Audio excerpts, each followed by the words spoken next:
7억 하나님의 말씀 열왕기하 13장 1절에서 13절까지 말씀 보도록 합니다. 열왕기하 13장 1절에서 13절 한 목소리로 다 같이 봉독하겠습니다.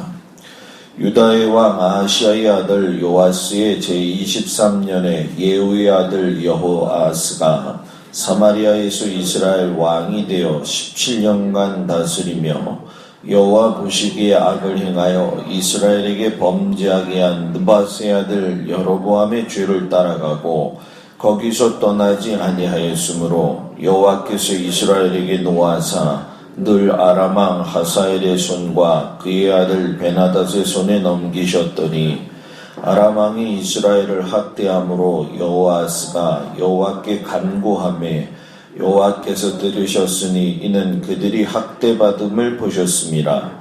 여호와께서 이에 구원자를 이스라엘에게 주심에 이스라엘 자손이 아람의 사람 손에서 벗어나 전과 같이 자기 장막에 거하였으나 그들이 이스라엘에게 범죄하게 한 여로보암의 집의 죄에서 떠나지 아니하고 그 안에서 따라 행하며 또 사마리아의 아세라 목상을 그냥 두었더라. 아람 왕이 여호아스의 백성을 멸절하여 타작마당에 티끌같이 되게 하고 마병 50명과 병거 10대와 보병 10,000명 외에는 여호아스에게 남겨두지 아니하였더라. 여호아스의 남은 사적과 행한 모든 일과 그의 업적은 이스라엘 왕 역대지략에 기록되지 아니하느냐. 여호아스가 그의 조상들과 함께 잠에 사마리아에 장사되고 그 아들 요아스가 대신하여 왕이 되니라. 유다의 왕 요아스의 제37년에 여호아스의 아들 요아스가 사마리아에서 이스라엘 왕이 되어 16년간 다스리며 여호와 보시기에 악을 행하여 이스라엘에게 범죄하게 한 느밧의 아들 여로보암의 모든 죄에서 떠나지 아니하고 그 가운데 행하였더라. 요아스의 남은 사족과 행한 모든 일과 유다 왕 아마샤와 싸운 그의 업적은 이스라엘 왕 역대지략에 기록되지 아니하였느냐. 요아스가 그의 조상들과 함께 잠에 이스라엘 왕들과 함께 사마리아에 장사되고 여로보암이 그 자리에 앉으니라. 아멘. 자신의 삶에는 책임이 뒤따른다 라는 제목을 가지고 7월의 첫날의 말씀을 다 같이 나누겠습니다. 7월 한 날도 주님이 주시는 은혜 가운데 자기에게 주어진 분깃에 따라 믿음의 생활을 잘 감당하기를 주 이름으로 축복합니다. 성경을 읽으면서 열왕기 상황은 조금 복잡한 면이 있는 게 사실이에요. 북이스라엘하고 남유다의 왕국의 왕들의 이야기가 엇갈리면서 이야기하기 때문에 이름이 혼돈되기도 하고 왕이 소속된 왕국도 혼동이 되기가 쉽습니다. 그러면 하나님은 왜 이렇게 우리로 하여금 말씀을 듣게 하셨을까? 우리를 혼동케 하시기 위함인가?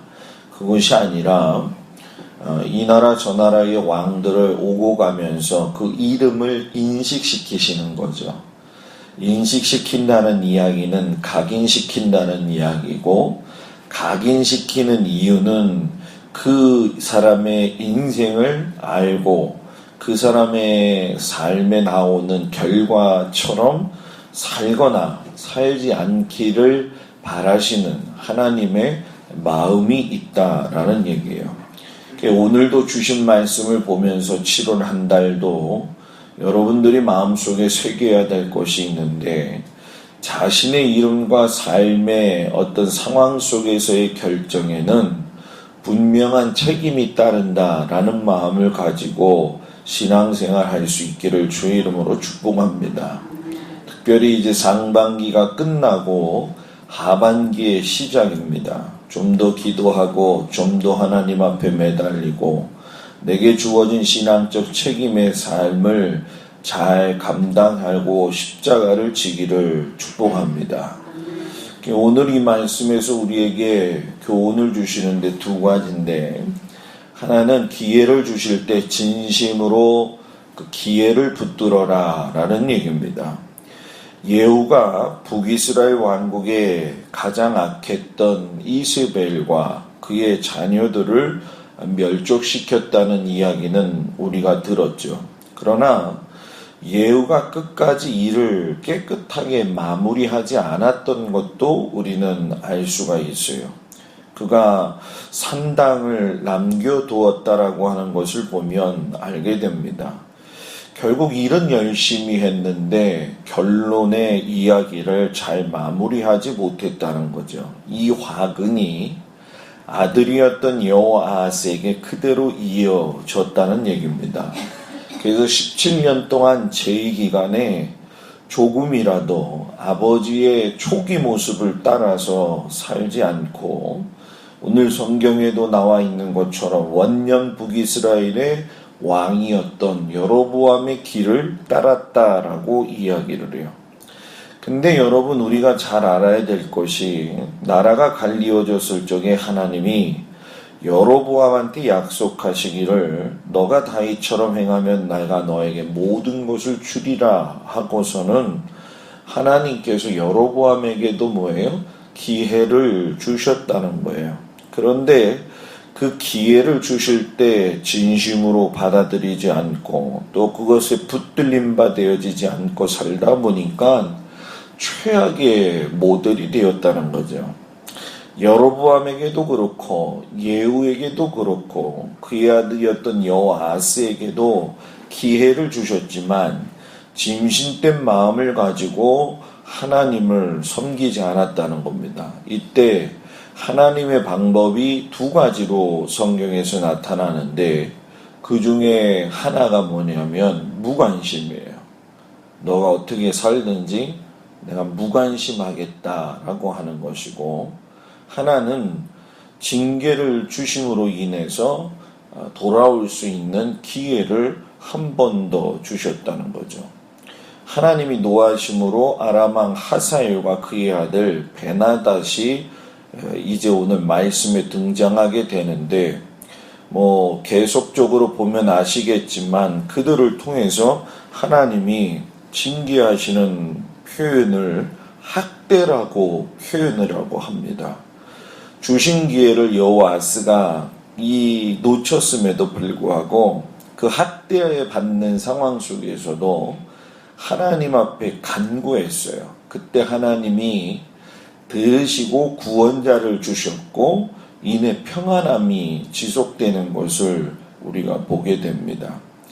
하나님이 이랬다 저랬다 하시는 이상한 분이 아니라 우리가 살아가는 삶에 대한 책임을 무작정 묻기 전에 우리에게 기회를 주시고 깨닫게 하신다라는 거예요.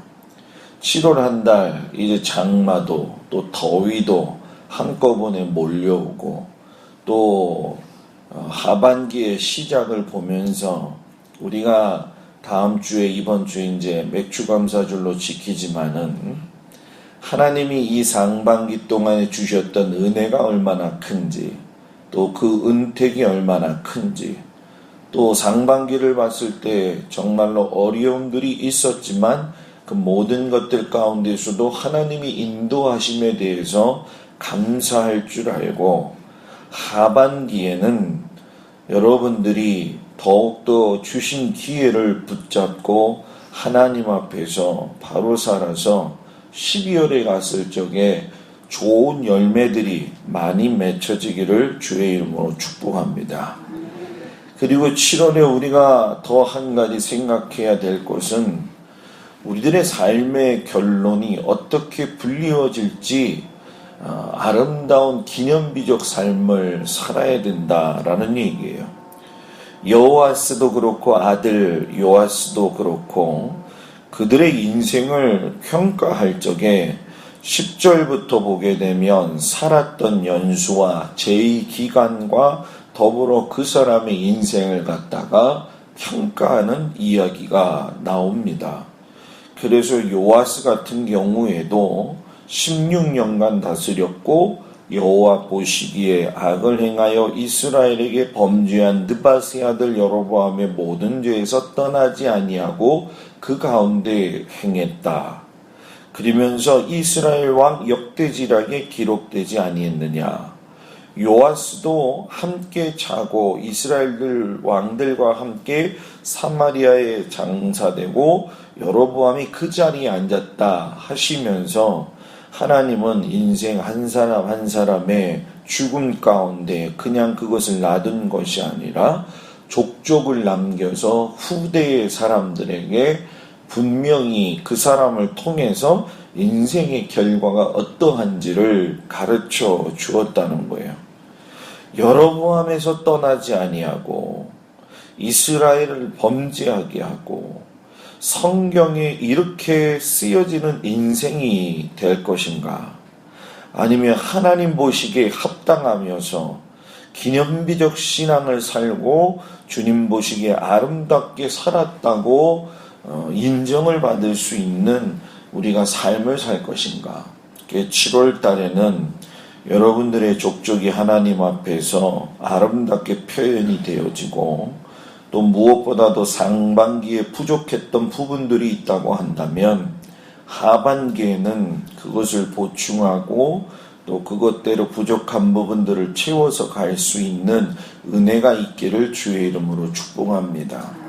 하나님이 주신 우리에 대한 은혜와 사랑은 절대적 변함이 없다라고 하는 사실을 잊지 마시고 어떤 상황 속에서도 하나님의 말씀을 따라 살아가는 믿음의 백성들로서의 삶을 잘 감당하셔서 7월 한 달도 주님이 주신 은혜 가운데에서 강력한 하나님의 은혜를 경험하고 돌아갈 수 있는 그런 오늘이 되도록 주님께서 함께 하시기를 주의 이름으로 축복합니다. 기도하겠습니다.